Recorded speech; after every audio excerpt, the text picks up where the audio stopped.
지금 아직 가나안 땅 정복하는 대목은 아니에요, 그죠?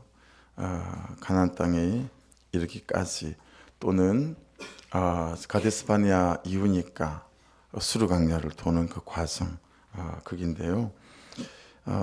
뒷부분을 먼저 보고 앞부분을 좀 보면 앞부분의 부분들이 잘 해석이 될 수 있을 것 같아서요. 34절로 좀 가볼게요. 33절부터 이제 바산왕 오가하고의 전쟁인데 그 전쟁을 하나님께서 어떻게 치러야 된다라는 말씀을 보시게 되면 앞에 어떻게 전쟁을 치러왔는지에 대한 이해나 해석이 되어지고 또 우리가 치러야 될 삶의 이런저런 전쟁 가운데서 우리가 어떻게 전쟁을 치러야 되는지 어떻게 싸워야 하는지에 대한 이해도 말씀에서 우리가 깨달을 수가 있는 것 같아요.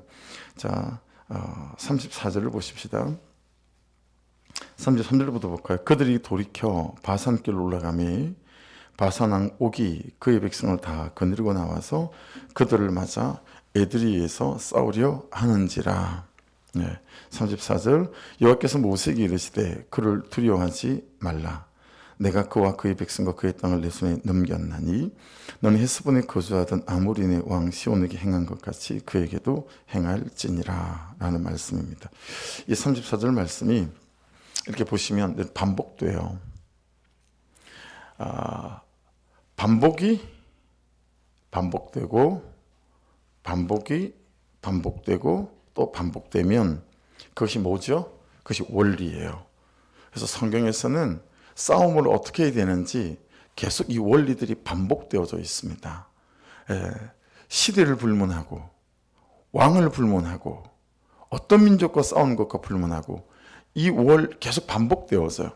반복되어지니까 이게 원리가 되겠죠. 성경에서 말씀하시는 전쟁의 원리, 전쟁에서 말씀하시는 삶의 원리, 삶이라는 전쟁에서 우리가 수많은 싸움과 갈등들이 있잖아요.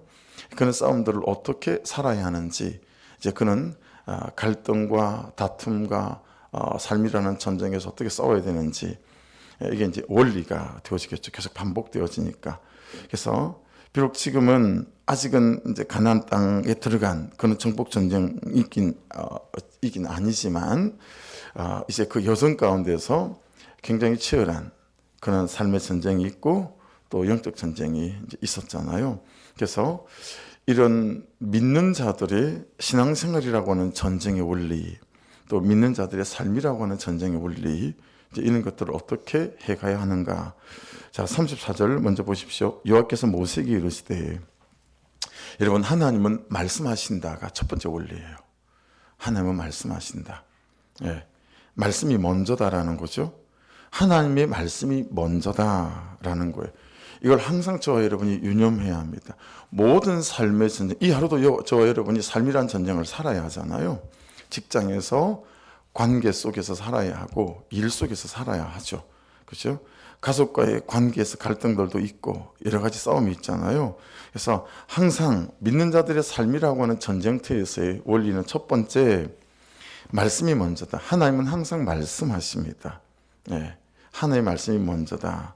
자, 그런데 여러분, 하나님이 말씀하시는 것보다 먼저 앞에 있어야 하는 게 있어요. 하나님이 말씀하시는 것보다 먼저 앞에 있어야 하는 것. 그게 뭘까요? 우리가 잘 붙잡고 있는 말씀 있죠. 마가복음 1장 35절. 새벽 아직도 밝기 전에 예수께서 일어나 나가 한적한 곳으로 가서 거기서 기도하시더니 라고 하는 거죠. 이게 하나님이 말씀하시기 전에 저와 여러분에게 있어야 될 이 삶이라고 하는 전쟁터에서의 살아가는 전쟁의 원리예요. 말씀을 믿고 말씀을 사모하고 말씀을 듣기 위해 하나님을 찾고 말씀을 찾는 사람이어야 된다라는 거죠. 말씀 앞에 달려 나오는 사람, 그게 가장 먼저 된 우리의 삶의 전쟁터에서 첫 번째 원리입니다. 그래서 한번 따라해 보십시오. 성부 하나님은 말씀하시고 성자 예수님은 십자가 지는 적용을 하시고 성령 하나님은 도우시고, 이 세 가지 원리, 그렇죠? 항상 하나님은 말씀하세요.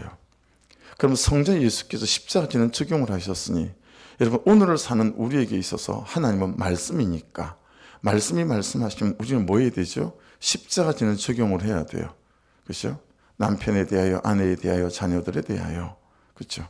내 삶에 대하여 십자가 지는 적용을 해야 돼요. 예. 다른 사람에게 십자가 지우는 적용을 하면 안 되고 내가 십자가 지는 적용을 해야 되죠. 자, 그러면 이제 성령 하나님께서 그 십자가를 질 수 있도록 우리를 도우시고 역사하신다라고 하는 거죠. 그러니까 여러분 이런 거예요. 원리를 말씀드리고 있는 거예요. 성부 하나님은 말씀하시고 뭐예요? 무엇을 할 것인가 라는 거죠. 어디로 갈 것인가 라는 거죠. 영어로 말하면 오아시예요. 예. 그러면 성자 예수님은 십자가 지는 적용을 하시고는 뭘까요? 내 방향, 내 방식, 내 방법, 내 태도, how죠. 어떻게 할 것인가예요. 어떻게 할 것인가. 하나님이 말씀하셨는데, 그렇죠? 십자가 지는 적용을 해야 되는 거예요. 어떻게 적용을 할 건가라는 거예요. 너무너무 분노가 일어나고 화가 나는데 내 감정대로 정말 한번 해붙이고 싶은데 말씀이 말씀하시는 거예요. 그래서 그 말씀을 따라서 how, 내가 어떻게 할 것인가 십자가 지는 적용을 하는 거죠. 또 꿀꺽 삼키고 분노하고 한번 해대는 것보다는 또 그를 위해 기도하고 그를 위해 금식하고 또 받아내는 작업으로 가는 거죠. 예. 이 십자가 지는 적용은 그렇게 내 방향과 내 방식과 내 방법과 내 태도와 어떻게 말을 할 건지에 대한 나의 태도들을 결정하는 것 아니겠습니까? 그렇죠? 여기까지는 여러분 말씀의 단계예요. 그렇죠? 말씀의 단계. 나와서 내가 하나님 그분 앞에 머물러 서고 그리고 하나님은 말씀하시고 이 말씀대로 내가 오늘 적용해 가는 거죠. 자, 그 다음 성령 하나님은 예수께서 십자가 지는 적용을 하실 수 있도록 역사하시고 오늘날 우리가 말씀을 붙들고 살아가고 적용할 수 있도록 역사하시는데 해보셔서 알지만 여러분 십자가 지는 적용이 쉽습니까? 십자가에 매달리는 게 쉽습니까? 매달린 것까지도 할 수 있어요. 근데 십자가에서 안 죽어지죠. 안 죽어져요. 어떻게 하나 보자 하고 매달려 있다가 어느 순간 다시 십자가에서 벌떡 일어나서 내려오죠. 그리고 그냥 성질대로 한번 휘저어버리는 거예요. 그러면 진짜 뭐라고 그러죠? 10년 공부 남이하고 타버리라 그러나요? 그냥 6개월, 1년 여러분 잘 받아내온 거 그냥 원래로 돌아가 버려요. 참 그죠? 그렇게 받아내고 섬긴 거는 기억도 안 해주잖아요. 그 사람이. 그리고 그냥 한마디 한 그거 가지고 물고 늘어지잖아요. 예. 그게 이제 우리의 말씀을 따라가는 사람의 서글픔입니다. 십자가 지는 사람들의 서글픔이고, 그러니 예수께서 십자가 지시고 매달리시고 죽으시지 않습니까? 그렇죠? 그래서 여러분 위에 십자가 지는 적용, 그까지는 이제 말씀의 단계라고 본다면 어떻게 하는 거니까 이제 십자가 지는 적용이 너무 어려우니까 그걸 성령 하나님께서 도우신다라고 하는 거죠. 예수께서 십자가 지는 적용을 할 수 있도록 우리가 십자가 지는 적용을 하실 수 있도록 뭐가 있어야 되죠? 감동이 있어야죠. 감동이 없이 못해요. 또 뭐가 있어야 되죠? 은혜가 있어야 돼요. 은혜 없이 못하죠. 또 헌신할 수 있는 태도가 있어야 되죠. 순종할 마음도 있어야 되죠. 받아낼 수 있는 은혜도 있어야 되죠. 할렐루야. 그래서 성령의 역사가 없으면 못 해내는 거죠. 그래서 여러분 성령께서 역사하시고 도우시는 얘기는 기도의 영역이에요. 그 위까지는 말씀의 영역이라면 이 성령 하나님의 역사와 도우심은 이 기도의 영역이에요. 이건 큐티 한다고 되지 않아요. 이건 기도의 영역이에요. 이게 이제 되지 않으면 이제 지식적으로만 남게 되어지게 되죠. 근데 여러분 사실 이걸 단계별로 나눈다는 게 좀 한계가 있긴 합니다. 왜냐하면 말씀이 태산같이 있고 말씀을 태산같이 들어도 말씀이 들리지 않으면 말씀이 깨달아지지 않으면 그냥 그것은 나를 보지 못하는 지식일 뿐이고 다른 사람은 다 보여서 판단하고 정죄가 가능하지만 나는 보지 못하는 지식일 뿐이에요. 그러니까 말씀을 보는 단계에서부터 성령의 역사와 능력이, 은혜가 없으면 이건 태산 같은 지식일 뿐이지, 나를 보고 나를 증명해서 내세가 보이는, 이건 안 되는 거예요. 그래서 여러분, 그리스도인들이 맨날 판단하고 정죄하는 데는 도사인데 자기 죄를 보는 데서는 너무 젬병이에요. 예. 자기를 직면하지 못하는 거예요. 그러니 말씀을 보는 단계에서부터 성령의 역사와 은혜가 없으면 안 되기에 단계를 나눠서 본다라는 게 참 이게 한계가 있다라고 하는 거죠. 그러니 여러분, 이 성령의 은혜와 역사가 없으면 말씀 앞에 내가 직면하는 일도 없고, 그렇죠? 말씀 앞에 내 삶이나 내 태도나 내 라이프 스타일이 직면하는 일도 없고, 당연히 내 죄가 보이지 않겠죠. 나도 보이지 않겠죠. 내 죄를 보지도 못하겠죠. 그럼 회개할 일도 없고요. 사람에게 용서를 구할 일도 없어요. 내 죄 때문이구나. 이것도 안 되죠. 그럼 아무 일도 일어나지 않아요. 생각해 보세요. 우리가 숱한 세월을 예수를 믿었는데 아무 일도 일어나지 않았어요. 근데 우리는 그걸 당연하게 생각하고 마땅하게 생각하고 엎어지고 자빠지고 냉랭해지고 메마르고, 그러다가 또 1개월 지나고 2개월 지나면 방학이 끝나면 또다시 예배하고, 아무 일도 일어나지 않는 이 신앙생활을 6개월 해오고 있다라고 하는 거예요. 우리가 말씀을 보면서부터 무슨 일이 일어나기 시작한 거 아니겠어요? 그러니까 여러분, 정말 기도와 말씀이 함께 가지 않으시면 아무 일도 일어나지 않는 신앙생활을 계속할 수밖에 없어요. 그래서 결국은 이 하나하나가 하나님의 은혜가 하시는 일이잖아요. 그렇죠? 그래서 나를 불쌍히 여기시고 나를 긍휼히 여기시고 나를 살려주십시오 라는, 그렇게 오랫동안 구했던 기복을 구하는 기도 말고 은혜를 구하는 기도의 전제는 너무너무 중요하다라고 하는 것이니, 여러분, 기도와 말씀이 함께 갈 수 있기를. 그래서 주일날도 여러분, 사실은 좀 말씀을 듣고 난 다음에 축도한 다음에 그 말씀을 붙잡고 우리가 한 번씩 하는 것처럼 불을 끄고 좀 기도하다가 나갈 수 있으면 좋겠다. 들었던 말씀이 좀 내면화될 수 있도록 이런 것들이 이제 그런 바람이 있죠. 그래서 여러분, 참 햇빛도 잘 들고 바람도 잘 드는 그런 참 좋은 밭들이 있잖아요. 그런 것처럼 이 마음의 밭, 감정의 밭, 이게 너무 중요하잖아요. 이건 다 주의 은혜가 우리 가운데 베풀어 주시는 은혜 아니겠어요? 그래서 여러분, 새벽에 묵상을 하다가 어릴 때 잘 부르던 찬양의 한 곡이 생각이 났어요. 열어주소서,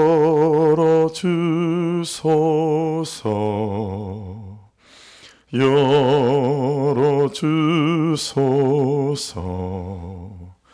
내 눈을 열어주소서, 열어주소서,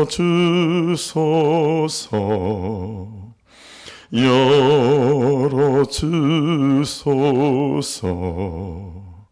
주님 바라볼 수 있도록 열어주소서.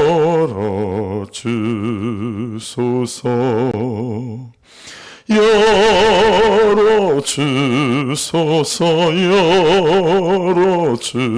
열어주소서, 내 귀를 열어주소서.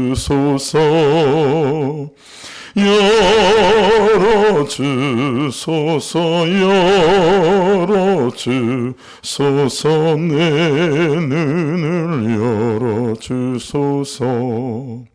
요즘 이 찬양 잘 안 부르잖아요. 어릴 때 이 찬양 많이 불렀던 것 같아요. 여러분, 말씀을 대하실 때마다, 말씀을 들으실 때마다, 큐티할 때마다 여러분의 눈이 열리고 여러분의 귀가 열리는, 심령이 열리고 하늘문이 열리는 은혜가 있기를 주의 이름으로 축복합니다. 그러니까 이 기도를 하고 큐티하는 거죠. 이 기도를 하고 말씀을 듣는 거죠. 그래서 귀가 열리고 눈이 열리는 이 은혜. 그래서 첫 번째 원리는, 그렇죠? 하나님 말씀하신다라면, 여러분, 두 번째 원리는 그를 두려워하지 말라. 34절을 다시 보시겠어요? 34절 보십시오. 여호와께서 모세에게 이르시되, 첫 번째 원리였고, 그를 두려워하지 말라. 이게 두 번째 원리예요. 두려워하지 않는 믿음, 다른 말로 하나님을 믿는 믿음이죠. 말씀을 믿는 믿음이죠. 말씀대로 반응하고 적용하면 말씀이 하실 거라고 하는 믿음입니다. 그렇죠? 이건 오기도 아니고 고집도 아니고 주장도 아니에요. 여러분, 이 하나님의 말씀을 믿는 믿음이, 이 말씀대로 내가 반응하고 적용하면 말씀이 하실 거라고 하는 믿음이 항상 저와 여러분의 믿음 될 수 있기를 주의 이름으로 축복합니다. 세 번째 원리는 그 다음 말씀이요. 내가 그와 그의 백성과 그의 땅을 내 손에 넘겼나니. 뭐예요? 약속을 믿는 믿음이에요. 그래서 여러분, 붙잡고 사는 말씀이 있어야 돼요. 붙잡을 말씀이 있어야 돼요. 이게 약속이 있는 믿음이거든요. 이런 상황에 딱 닥쳤을 때, 맞아, 하나님은 항상 피할 길을 주신다고 하셨지. 아멘. 그 말씀을 믿는 믿음, 붙잡고 살아갈 믿음이 있어야, 그 말씀이 있어야 돼요. 내 현실과 붙잡고 싸울 말씀이 있어야 되거든요. 그래서 제 적용이 뭐냐면, 내일 새벽에 여러분들이 최소한으로 좀 붙잡고 살아야 될 말씀, 그 좀 몇 구절을 해서 제가 코팅해서 새벽에 나오시는 분들에게 좀 나눠드리는 거예요. 그게 제 정점을 잡았어요. 네. 그러니까 붙잡을 말씀이 있어야 된다라는 거예요. 여러분, 현실과 싸우려면, 안 되는 나와 싸우려면 나를 향한 하나님의 약속인 말씀을 붙잡고 살 수 있는, 이 붙잡고 싸울 말씀이 있어야 됩니다. 할렐루야. 그러니 여러분, 나의 최고의 무기와 능력이 은행 계좌에 쌓여 있는 돈이 아니고요, 내 손에 들리고 내 중심에 붙잡고 살아가는 말씀이라는 무기가 있어야 된다는 거예요. 이 약속을 믿는 믿음이, 그렇죠? 그래서 이 부분을 또 여러분이 원리로 잘 붙잡아야 되겠다. 네 번째, 마지막 원리는 그 다음 말씀 보세요. 너는 헤스본에 거주하던 아모리 왕 시온에게 행한 것 같이 그에게도 행할지니라. 밑줄이에요. 행한 것 같이 그에게도 행할지니라. 2주 전에 제목을 달지 않았지만 원래 설교 제목은 이거였었습니다라고 설교 중에 말씀드린 것처럼, 아는 신앙 말고 하는 신앙, 하는 신앙 말고 사는 신앙. 예, 지금 그 얘기예요. 2001년도 4월달에 이스라엘에 갔을 때 우리 큰딸 루아가 24개월째였습니다. 그래서 여전히 걔가 이제 우유를 먹고 막 그래야 돼가지고, 매일 가진 않았지만 그래도 일주일에 몇 번씩 이제 우리 숙소에서 조금 올라가면 가게가 있었어요. 우리 시골에 구멍가게 같은 가게가 있었어요. 그 우유를 사러 가야 되는데, 처음에 갔을 때 되게 난감했어요. 예. 밀크 달라고 그랬더니 못 알아듣는 거예요. 밀크 못 알아듣는 거예요. 베이비 밀크 못 알아듣는 거예요. 그래서 여러분, 참 제가 대학원까지 나온 제가, 석사까지 한 제가, 여러분 그 밀크란 단어 하나를 못 해가지고 어떻게 해서 애 우유를 샀는 줄 아세요? 베이비 워러. 이러니까 밀어 그러고 주더라고요. 여러분, 외국에서는 영어를 밀크라고 안 그러고요, 밀어 이렇게 말해요. 누구를 밀다, 밀어. 할렐루야. 오늘 제가 한 개 가르쳐 드렸어요. 야, 쪽팔려가지고요. 그러니까 다 하는 영어라. 하는 영어가 안 되는 거예요. 하는 영어가. 신앙도 아는 신앙으로 안 돼요. 싸움이. 하는 신앙이 되고 사는 신앙이 돼야 되거든요. 그렇죠? 그러니까 여러분, 행한 것 같이 그에게도 행할지니라. 우리 신앙생활의 대부분은 아는 신앙이에요. 더 심각한 수준을 먼저 아세요? 은혜 받았습니다. 그러니까 제발 저 뒤에서 은혜 받았습니다 하지 말라고요. 네. 가면서 뭐라고 해야 된다고요? 오늘 말씀대로 살겠습니다. 적용하겠습니다. 할렐루야. 이래야 되는데, 아직도 은혜 받았습니다 그러고 나가는 사람이 어제도 2명이나 있었어요. 네. 그러니까 은혜 받았습니다 그러면 안 돼요. 여러분, 그것은 그 이하도 그 이상도 더 이상 못해요. 은혜 받았습니다 신앙은 그 약발이 개보림보다도 못해요. 바꾸질 못해요. 나도 못 바꾸고 그도 못 바꾸고 아무것도 안 바뀌어요. 아는 신앙 말고 하는 신앙은, 사는 신앙은 적용하는 신앙이고 행동하는 신앙이고 순종하는 신앙이고 살아보고 살아가고 살아내는 신앙인 줄로 믿습니다. 그러니 큐티 끝나고 주일 예배 끝나고 갈 때마다 목사님 오늘 말씀대로 제가 한번 살아보겠습니다. 우리가 서로 이루는 거죠. 적용하겠습니다. 이루는 거죠. 그러니까 여러분 정말 적용하는데 목숨을 걸어야 돼요. 가만 좀 올리세요. 가만. 새벽 예배 나오는 분들은 다 가만 올려야 돼요. 뭐 총을 쏠 수도 없고 안 한다고. 사탕을 하나씩 사드려야 되려나. 그리고 위에 거 위로 가보세요. 그런데 위에 게 그냥 어떻게 했는지가 해석이 막 됩니다. 여러분 거기 22절, 23절도 그렇고 계속 이제 이런 전쟁과 싸움이란 말이에요. 예. 그러니까 여러분 이런 전쟁을 할 때 자 보세요. 22절 보세요. 우리에게 당신의 땅을 지나가게 하소서. 우리가 밭이든지 포도원이든지 들어가지 아니하며 우물물도 마시지 아니하고 당신의 지경에 다 나가기까지 왕의 큰 길로만 지나가리이다. 똑같이 에돔에게 하는 식으로 했죠. 근데 시온이 이스라엘이 자기 영토로 지나감을 용납하지 아니하고 그의 백성을 다 모아 이스라엘을 치러 광야로 나와서 야스에 이르러 이스라엘을 침으로. 자 여러분 우리 인생 이런 자는 반대가 많이 있잖아. 이제 반대를 만난 거잖아요. 항상 반대를 만날 때 안 될 때는 어떻게 해야 된다? 구속사적으로 해석해야 된다. 할렐루야. 이 반대는 죽으라고 준 게 아니고 나를 살리려고 주신 반대구나. 할렐루야. 안 될 때, 열리지 않을 때 기도대로 안 되고 기도 응답이 안 될 때 꼭 기억해야 됩니다.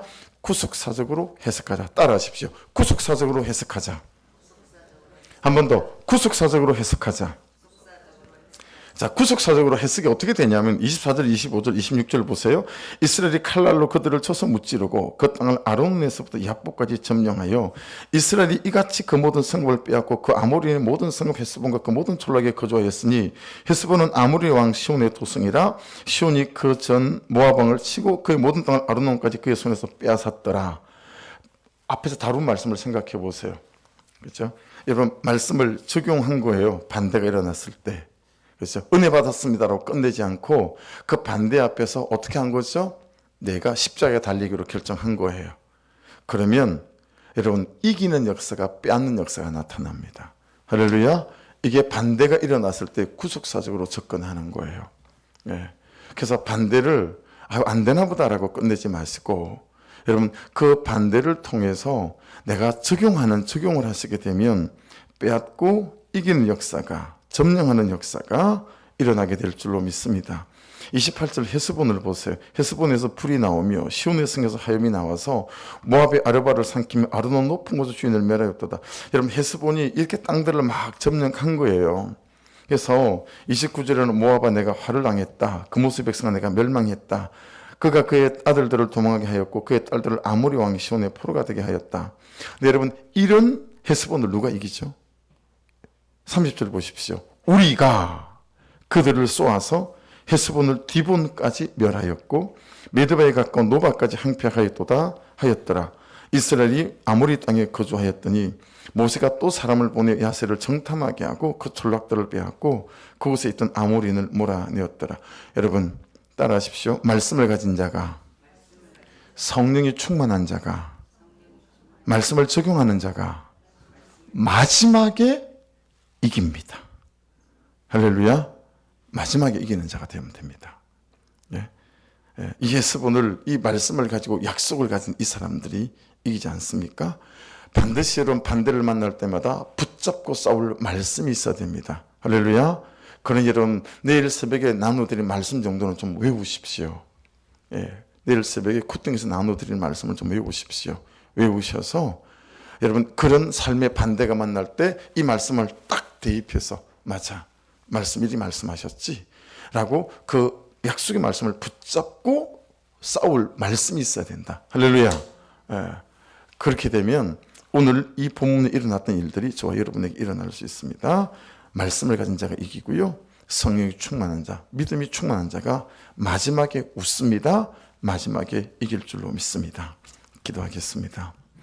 말씀 붙잡고 원리 네 가지가 나왔어요. 그죠? 34절 그 원리 네 가지를 잘 기억하시고 여러분 해야 됩니다.